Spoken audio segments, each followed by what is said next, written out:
आनंद online classes में मैं करुणेश कुमार आप लोगों को स्वागत करता हूं। आज हम आपको हिस्ट्री के क्लास में एंशिएंट हिस्ट्री के क्लास में जैन धर्म के बारे में बताने वाले हैं। आप लोगों को बौद्ध धर्म के बारे में हम बता चुके थे कि बौद्ध धर्म की उत्पत्ति कैसे हुई।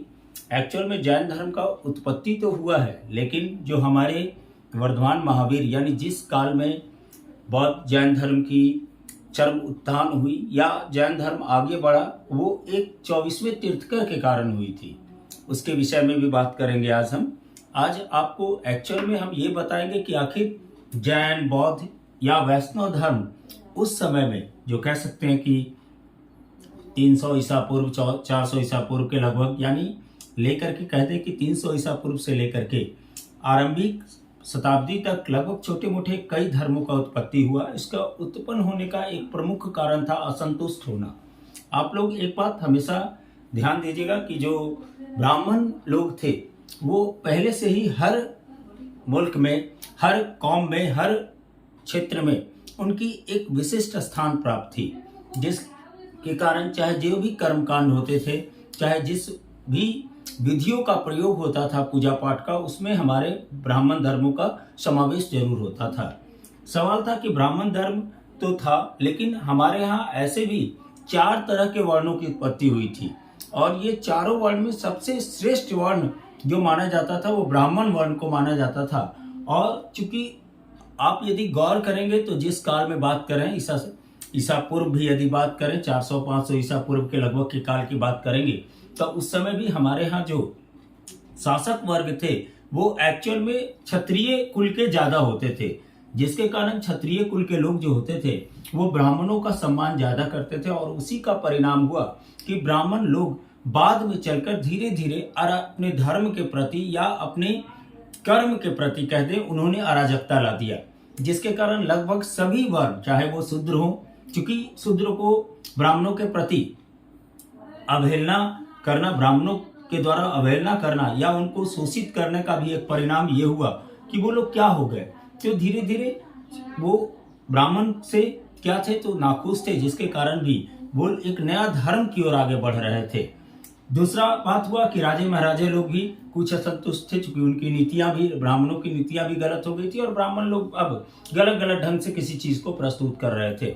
इसके अलावा सेठ साहूकार भी उस काल में बिल्कुल असंतुष्ट थे, क्योंकि सेठ साहूकारों का ठीक से लालन पालन या जो भी विधि था, जो भी साम्राज्य में रहने का था, उसमें विभिन्न प्रकार के तर्क वितर्क दिए जाने के कारण ब्राह्मणों के कारण उन्हें कई तरह की हानियां होती थी, जिसके कारण आपको ब्राह्मण के प्रति ही क्षुब्ध होना, चाहे हर धर्म का जो नया धर्म जो उत्पन्न हुआ वो ब्राह्मणों के प्रति सिर्फ क्या था, तो ब्राह्मणों के प्रति यदि उनकी लगाव कम होना ही, ब्राह्मणों के वैल्यू को कम करने के लिए ही अन्य धर्मों की उत्पत्ति हुई।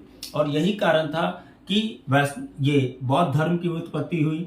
यही कारण था कि जो जैन धर्म जो बहुत काल से चल रहा था, उस काल में 540 ईसा पूर्व के लगभग 500 ईसा पूर्व के लगभग इतनी उत्थान पे आया कि जैन धर्म का भी एक धर्म के काल में लोग जाने लगे, और जिसका प्रभाव अभी भी हम लोगों को दिखाई देता है। तो सवाल है कि हमने तो बौद्ध धर्म के बारे में आपको बता दिया था। आज ये जो टॉपिक्स है हमारा जैन धर्म, ये टॉपिक से बराबर क्वेश्चंस आते हैं, इसलिए हम पहले एंशिएंट हिस्ट्री का आपको धर्म के प्रति ही, धर्म की बातों को ही बताना हम शुरू किए हैं, क्योंकि एक क्वेश्चन इससे एग्जामिनेशन में, चाहे बीएसएससी का एग्जामिनेशन हो, एनटीपीसी का एग्जामिनेशन हो, बीपीएससी का एग्जामिनेशन हो, इससे एक क्वेश्चन रहना ही है। और हम जो यहाँ पे वीडियो आपको जो अपलोड कर रहे हैं, जो बात बता रहे हैं, वो बिल्कुल आपका आए हुए क्वेश्चंस के अनुसार है। ऐसा नहीं है कि मैं कोई हिस्ट्री सेक्शंस का कोई आपको बतौर लिटरेचर हिस्टोरी सुनाने बैठा हूँ। हम आपको बिल्कुल कंपटीशंस के तौर पे जिस तरह से क्वेश्चंस आता है उस तरह का हम आपको थियोरेटिकल सेटल किए हैं और उसके बारे में बात करेंगे। देखिए, तो अभी तक तो हम जो बात किए उसमें बात किए कि भाई जैन धर्म, बौद्ध धर्म या वैष्णव धर्म जो भी उत्पन्न हुए वो सब ब्राह्मणों के कुकृत्य के कारण या ब्राह्मणों के द्वारा दिए गए आदेशों से क्षुब्ध होकर के ही लोगों ने स्थापना की, तो या वो ज्यादा उजागर हुआ। यहाँ पे एक बात देखिए कि हमारे जैन धर्म के जो प्रथम तीर्थकर थे वो ऋषभ देव थे, और जिनका कह सकते हैं कि जैन धर्म के जो प्रथम तीर्थकर थे वो हमारे कौन थे, तो ऋषभ देव थे। यानी ये तीर्थकर किसको कहते हैं, पहले एक बार छोटा छोटा जैन धर्म में टर्म मिलेगा। तीर्थकर किसको कहेंगे, जिन किसको कहेंगे, जैन कैसे बना, ये सब कुछ कुछ बात आपके माइंड में हमेशा रन करेगा। तो देखिए, जो आपको बहुत उच्च कोटि के ज्ञाता हो जाते थे जैन धर्म में, या कह दें कि जिनकी उपासना पूरी हो जाती थी, जो बिल्कुल सभी जैन धर्म के सभी नियमों का पालन करते थे और सभी नियमों का पालन करते हुए जैन धर्म को उत्पत्ति की ओर, उत्थान की ओर ले जाते थे, तो उन्हें क्या कहा जाता था, तीर्थकर कहा जाता था। और ये तीर्थकर, एक तीर्थकर के बाद दूसरे तीर्थकर भी नियुक्त होते थे, और ये परंपरा जैन धर्म में आरंभिक काल से ही, स्थापना के काल से ही चलता रहा था, जिसके कारण जो हमारा पहला तीर्थकर थे वो ऋषभदेव थे। ऋषभदेव ने जैन धर्म की स्थापना की थी। उसके बाद जैन धर्म अपने आधार पे, अपने कर्मों के आधार पे, अपने नियमों के आधार पे वो क्या किया, जैन धर्म आगे बढ़ता चला गया। लेकिन एक बात यहाँ पे थोड़ा सा सोचने वाली बात है कि जैन धर्म का जो मतलब प्रगति का पथ था, वो सिर्फ आपका कह दीजिए तो 23वें तीर्थकर तक, या कहते 22वें तीर्थकर तक तो बिल्कुल गौण था। आपको कोई उनके बारे में ज्यादा जानकारी नहीं मिलेगा। तो पहला बात हम आपको ये बताना चाह रहे थे कि तीर्थकर कौन होते हैं। उसके बाद देखिए, जो जैन धर्म का पालन करता है उसे क्या कहते हैं, हम लोग जीन कहते हैं। चाहे जो भी जाकर के जैन धर्म का पालन कर ले, जैन धर्म को मान ले, वो क्या कहलाता था, तो जीन कहलाते थे। और उन्हीं जीन के आधार पर धर्म, इस धर्म का नाम जो पड़ा था वो जैन पड़ा था। यानी हम आपको अभी बताए तीर्थकर कौन होते हैं, जीन कौन थे और जैन नाम कैसे पड़ा। अब तीर्थकर तो बहुत ज्ञाता होते ही थे, तो हमारे तीर्थकर जो संस्थापक कह दें या तीर्थकर कह दें, वो हमारे ऋषभदेव थे। उसके बाद आपको हम आरंभिक काल से ही बता रहे हैं कि 22 तीर्थकर तक कोई ऐसा काम नहीं किया गया जो कि आपको बताया जाए, क्योंकि उस समय जैन धर्म पूरी तरह से उत्थान की प्रगति पर नहीं आया था। समय बीतता गया। आपको जो हमारे 23वें तीर्थकर हुए वो पार्श्वनाथ हुए, लेकिन महत्वपूर्ण तीर्थकर कौन थे, तो हमारे जो महावीर थे सो थे, जिनका बचपन का नाम वर्धमान था, वो हमारे 24वें तीर्थकर थे, महावीर स्वामी के। ये भी बराबर क्वेश्चन आता है, इसको ध्यान दीजिएगा।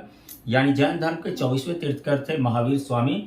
इनके पिता जो थे वो आपको सिद्धार्थ थे, जो कौन थे, तो कुंडग्राम, वैशाली में कुंडग्राम नामक है, वहां ज्ञात्रिक क्षत्रिय कहते हैं, ज्ञात्रिक क्षत्रिय कुल के थे। इसलिए क्वेश्चंस कभी कभी आता है कि भाई महावीर के पिता किस वंश के थे, तो ज्ञात्रिक क्षत्रिय वंश के थे। और उनके पिता का नाम क्या था, तो सिद्धार्थ था, और माता का नाम आपको त्रिशला था। जो कौन थी, तो त्रिशला जो थी वह लिच्छवी शासक, लिच्छवी गणराज्य की जो शासक चेटक की बहन थी। बात समझ में आई। यानी कहने का मतलब अभी हमने क्या पढ़ा कि भाई महावीर स्वामी कैवें तीर्थकर थे, तो आपके 24वें तीर्थकर थे। इस बात को हमेशा याद रखिएगा। महावीर स्वामी के पहले कौन तीर्थकर थे, तो 23वें तीर्थकर आपके पार्श्वनाथ थे। महावीर जैन धर्म के संस्थापक कौन थे, तो जैन धर्म के संस्थापक आपके कौन थे, तो ऋषभदेव थे। इनकी जन्म कब हुई थी, महावीर की जन्म 540 ईसा पूर्व को वैशाली के कुंड ग्राम में हुआ था। वैशाली के नजदीक ये कुंड ग्राम जगह है, वहां पे महनार के पहले पड़ता है आपको। यानी वैशाली यदि हाजीपुर से आप 15 किलोमीटर ईस्ट की ओर बढ़ेंगे तो कुंड ग्राम मिलेगा। वो वैशाली के कुंड ग्राम में इनका जन्म हुआ था। इनके पिता सिद्धार्थ थे, जो कि क्या थे, कुंड ग्राम के ज्ञात्रिक क्षत्रिय कुल के शासक थे। और इनकी माता का नाम त्रिशला था, जो चेटक, लिच्छवी शासक चेटक की बहन थी। बचपन में वर्धमान को वर्धमान महावीर कहा जाता था। हम पहले ही बोले इनका क्या था, तो वर्धमान महावीर इनको कहा जाता था, जिनको कि कहा जाता था कि क्या, तो वर्धमान महावीर हैं।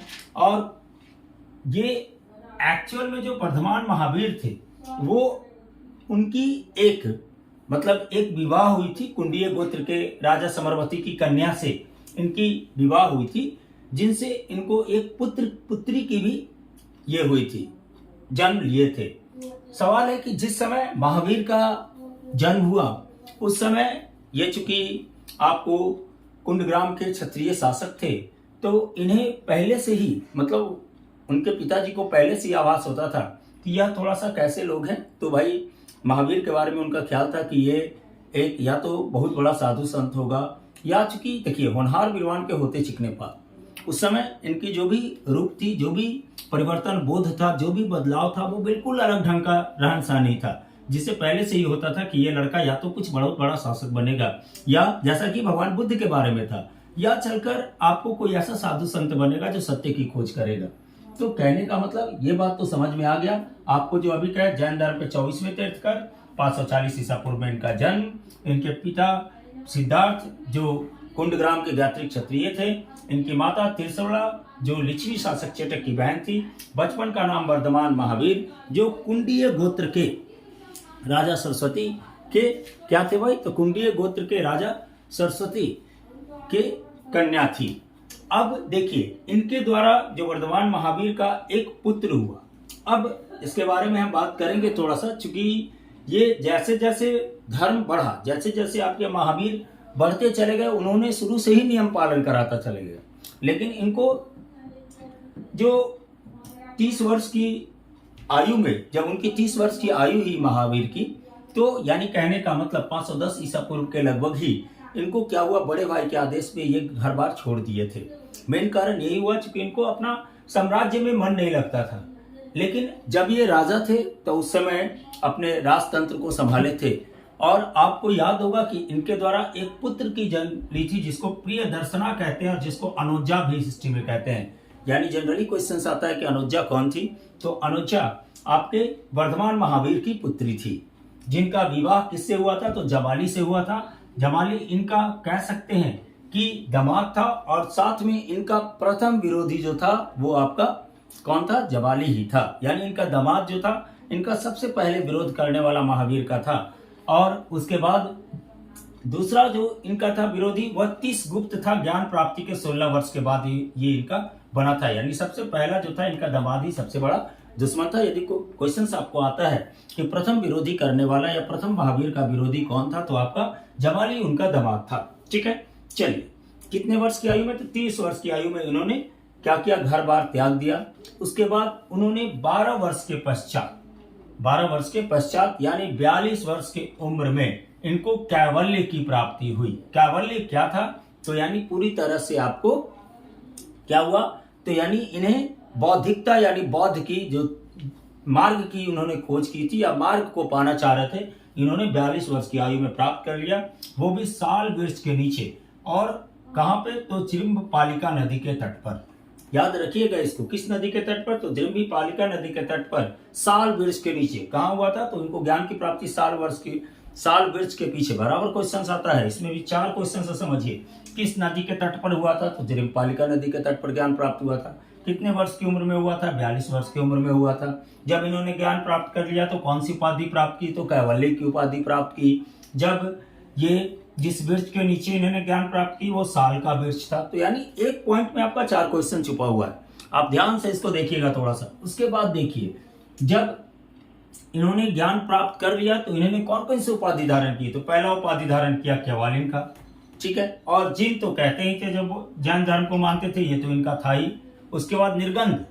निर्गंध का मतलब होता है कि 18 भी कहीं कहीं हिस्ट्री में लिखा दिखेगा। निर्गंठ इसका मतलब होता है बंधन रहे, किसी के बंधन में नहीं। समझ में आ रही है बात।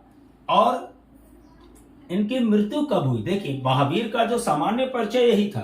अब कहा जाएगा कि इनकी मृत्यु कब हुई, तो इनकी मृत्यु हुई थी 72 वर्ष की आयु में। आपको कहा, तो मल्ल गणराज के प्रधान थे, उन्हीं के यहाँ ये शरण लिए हुए थे, जहां पर इनको राजगीर पावापुरी में इनकी मृत्यु होती है 72 वर्ष की आयु में। यानी 468 ईसा पूर्व को इनकी मृत्यु होती है पावापुरी राजगीर बिहार के गणराज्य के प्रधान में।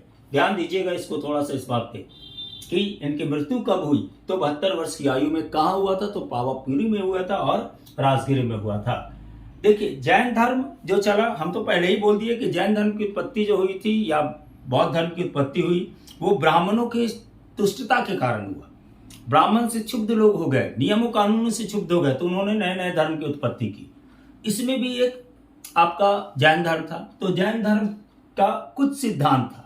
सिद्धांत कहने का मतलब क्या था, प्रिंसिपल क्या होती है, किस वे से ये धर्म चलेगा। कोई भी प्रिंसिपल कहता है कि नहीं, कोई भी स्कूल ही खोल दिया तो स्कूल किस कंडीशंस पे चलेगा, है ना। जैसे एक किसी भी चीज की एक फॉर्म होती है, उसी तरह से जैसे बौद्ध धर्म का भी फॉर्म था कि वो अष्टांगिक मार्ग को फॉलो करेगा। जो अष्टांगिक मार्ग का फॉलो किया वो आपको बौद्ध धर्म का ज्ञाता हो गया या बौद्ध धर्म का पालन करने वाला हो गया। लेकिन अष्टांगिक मार्ग में कुछ मार्ग ऐसे थे जो कि असंभव थे, सभी से पालन नहीं हो सकते थे। समझ में आ रहा बात। उसमें भी त्रिरत्न दिए गए, सम्यक ध्यान, यानी ये सब जो सामान्य जीवन जीने की विधि थी उसमें व्याख्या थी। ऐसा कर्म कांड का कोई भी व्याख्या नहीं था। दोनों धर्म, चाहे वो जैन धर्म हो या बौद्ध धर्म हो, दोनों मूर्ति पूजा का विरोध करते थे। वो मूर्ति पूजा को अपने में समाविष्ट नहीं करते थे, क्योंकि ब्राह्मण धर्म का जो इन्होंने जो विरोध करना शुरू किया, इसका कॉज भी यही था। क्या कॉज था? तो आपका मूर्ति पूजा ही था। मूर्ति पूजा के आधार पर ही कई कर्म कांड कराए जाते थे, जिससे शूद्रों को छीन समझा जाता था। क्षत्रियों को भी बाद में चलकर अवहेलना करना पड़ा, जिसके कारण ही तो ब्राह्मण धर्म का भी अंत कर दिया गया, यानी ब्राह्मणों का वर्चस्व समाप्त हो गया। और आज देख सकते हैं उतनी समाप्ति के बाद भी आज भी ब्राह्मणों का साम्राज्य है ही। समझ रहे हैं? चलिए, तो कहने का मतलब यहाँ पे हम बात करना चाहते हैं, अब साम्राज्य है ही कहने का मतलब धर्म के मार्ग में। ठीक है, ऐसे हम सिर्फ ये नहीं कहेंगे कि हिंदू धर्म में, आपको हर धर्म में खराबी होती है, हर धर्म में आपके गलत विचारधारा वाले लोग आ जाते हैं। धर्म खराब नहीं होता, विचारधारा खराब हो जाती है।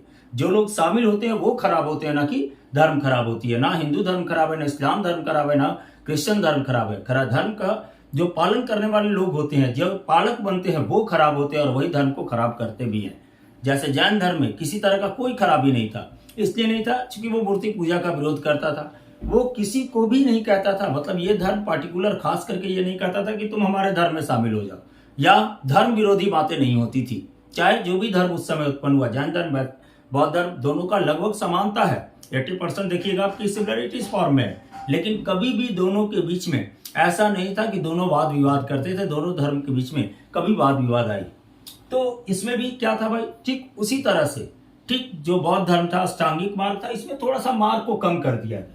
इसमें जैन धर्म का सिद्धांत बताया गया, पहला अहिंसा, यानी हिंसा नहीं करेंगे, जो गांधी जी ने कहा था अहिंसा परमो धर्म। तो ये पहले से ही चलता आ रहा है। कोई गांधी जी की कई बात को लोग कह रहे थे कि नया बात कह रहे थे, वो उन्होंने कहा, लेकिन ये इसी सब धर्म के आधार पर उन्होंने कहा कि अहिंसा नहीं कर के पथ पे चलना चाहिए। दूसरा, सत्य और अमृषा नहीं करनी चाहिए, यानी हमेशा सत्य बोलना चाहिए, झूठ बोलने का कोशिश कभी भी नहीं करना चाहिए। उसके बाद अस्ते औचार्य, यानी किसी भी चीज को आधिपत्य नहीं करना चाहिए, अपना स्वामित्व नहीं बैठाना चाहिए, अपरिग्रह यानी घर का त्याग करना चाहिए, और पांचवा जो बताया वो ब्रह्मचर्य यानी ब्रह्मचर्य का जीवन जीना चाहिए, जो कि एक बहुत बड़ा कठिन काम था। और यही काम था आपका बौद्ध के समय अष्टांगिक मार्ग का जो अंतिम मार्ग था। सो समझ रहे हैं, लगभग उसी का शॉर्टेज कर दिया गया है अष्टांगिक मार्ग का ही। इसीलिए तो कहा जाता है कि बौद्ध धर्म जैन धर्म सब क्या थे, तो आपको सब एक दूसरे से ही जुड़े हुए थे, एक ही धर्म थे। ऐसा नहीं था कि उन लोगों के बीच में डिफरेंसेस था। ठीक है, इनका पत्नी का नाम थोड़ा याद कर लीजिएगा, यशोदा था। थोड़ा सा नहीं लिखे हैं यहाँ पे, पत्नी जो थी वो कौन थी? यशोदा थी, यशोदा। ठीक है,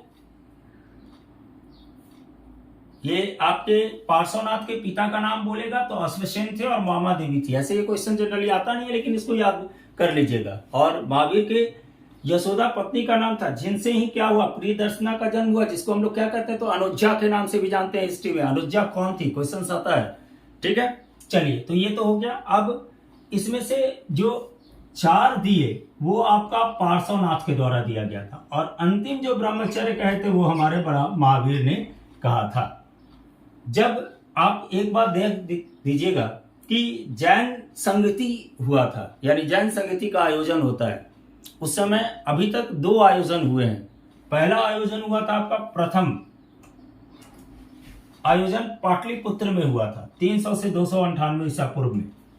स्थूलभद्र और देवार्थी जो थे इसके अध्यक्ष थे। क्वेश्चन आता है, ध्यान दीजिएगा। प्रथम जो हुआ था, इसमें क्या हुआ था, तो जैन धर्म 2 भागों में बट गया था।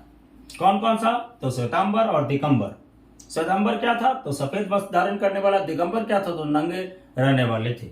यानी हमारा जो बौद्ध संगति जैन संगति आया, वो 2 संगति हुई थे। प्रथम संगति पाटलिपुत्र में हुआ था, का किसके अध्यक्षता में, तो स्थूलभद्र और देवार्थी के अध्यक्षता में हुई थी। यह बात याद रखिएगा, स्थूलभद्र और देवार्थी के अध्यक्षता में हुआ था।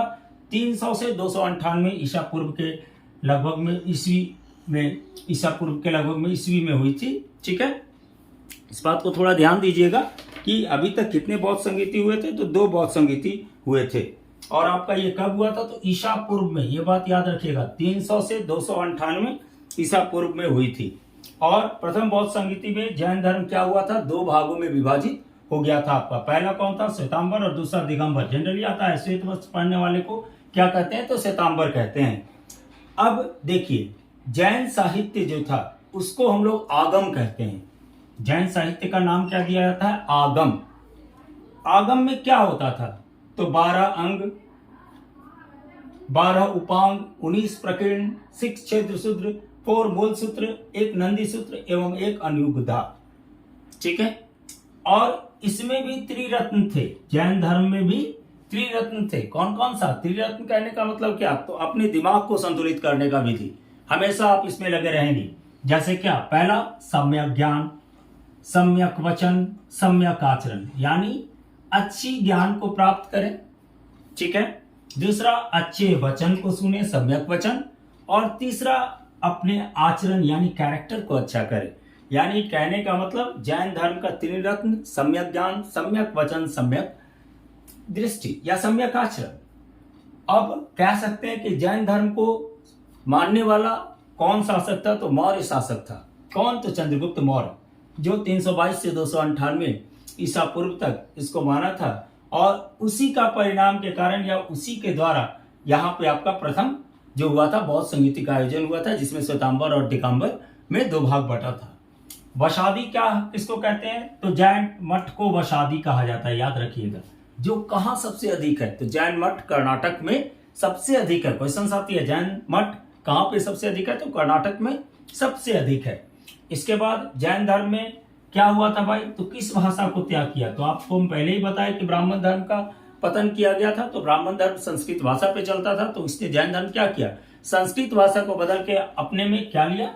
तो प्राकृत का प्रयोग किया। और याद रखिएगा, बौद्ध धर्म पाली का प्रयोग किया था। जैन धर्म प्राकृत को किया था, तो बौद्ध धर्म पाली भाषा को प्रयोग किया था। और जैन धर्म किसको छोड़ा था? तो आपको संस्कृत भाषा को छोड़ा था। ठीक है। अब देखिए, इसमें हमने बोला कि तीर्थकर, तो जैसे पहला एक बात देखिए, दूसरा जो हुआ वो वल्लभी गुजरात में हुआ था। ठीक है। इसके क्षमा श्रवण जो थे वो अध्यक्ष थे, और 512 ईस्वी को हुआ था, जिसमें ग्रंथों का संकलन किया गया था। सब ग्रंथों को मिला करके एक ग्रंथ का निर्माण किया गया था। बात समझ रहे हैं बात को? चलिए अब एक बात देखिए, जैसे तीर्थकर थे उनका प्रतीक था। कभी कभी क्वेश्चन आता है इस पे, तीर्थकर और प्रतीक पे भी क्वेश्चन आती है, इसको ध्यान दीजिएगा। जैसे साढ़ किसका प्रतीक है? तो ऋषभ देव का। हाथी किसका प्रतीक है? तो अजितनाथ का। सांप किसका प्रतीक है? तो पार्श्वनाथ का। और सिंह किसका प्रतीक है? तो आपका महावीर का। तो कहने का मतलब यह है कि जैन धर्म का ये प्रतीक हुआ। अब देखिए, दोनों में हम एक अलग वीडियो आपको देंगे, जो जैन धर्म और बौद्ध धर्म में दोनों कंपेरिजन होगा। शासक कौन कौन शासक किस धर्म को माने थे उसमें बात करेंगे।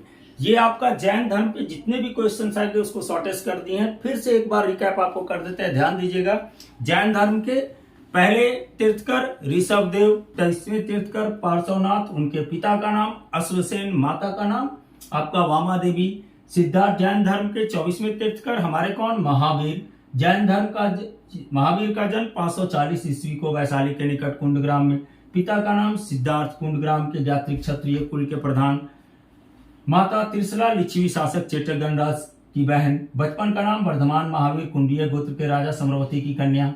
पुत्री प्रियदर्शना, अनुजा, और पत्नी यशोदा। द्वितीय विरोधी, पहला विरोधी उनके जो दामाद थे जमाली, वही उनका सबसे पहला विरोध किया था। दूसरा विरोध करने वाला 30 गुप्त था, जो कि कब किया था? तो ज्ञान की 16 प्राप्ति के 16 वर्ष बाद। बड़े भाई के आदेश पर इन्होंने 30 वर्ष की अवस्था में घर छोड़ दिया। बाद में 16 वर्ष तक, अंत 12 वर्ष तक घूमने के कारण कठोर तपस्या के बाद इनको 42 वर्ष की उम्र में साल के वृक्ष के नीचे इनको जिम्बर पालिका नदी के तट पर इनको ज्ञान प्राप्त हुआ। ज्ञान प्राप्ति होने के बाद उन्होंने कैवल्य प्राप्त किया, यानी इसलिए इसने कैवल्यन की उपाधि दी। जीन ये कहलाए। उसके बाद ये क्या हुआ? निर्घंटंत हुआ, यानी निर्घंटंत भी कहा गया और अहरंत भी इनको कहे। उसके बाद मृत्यु 72 वर्ष की आयु में इनको पावापुरी में हो गया। जब ये किसके पास थे? तो मल गणराज के शासकों के पास थे। इन्होंने जैन धर्म के 5 सिद्धांत दिए। पहला हिंसा, सत्य, अस्तमय, अपरिग्रह और ब्रह्मचर्य। इसमें से 4 जो दिया गया था वो पार्श्वनाथ का दिया हुआ था, और 5वां जो था वो किनका था? तो महावीर का था। इसके बाद प्रथम जब बौद्ध संगीति का आयोजन 2 आयोजन हुआ अभी तक, जिसमें प्रथम आयोजन में जैन धर्म क्या हुआ तो दो भागों में बट गया। कौन कौन सा भाग में? तो श्वेतांबर और दिगंबर। श्वेतांबर में क्या होता था?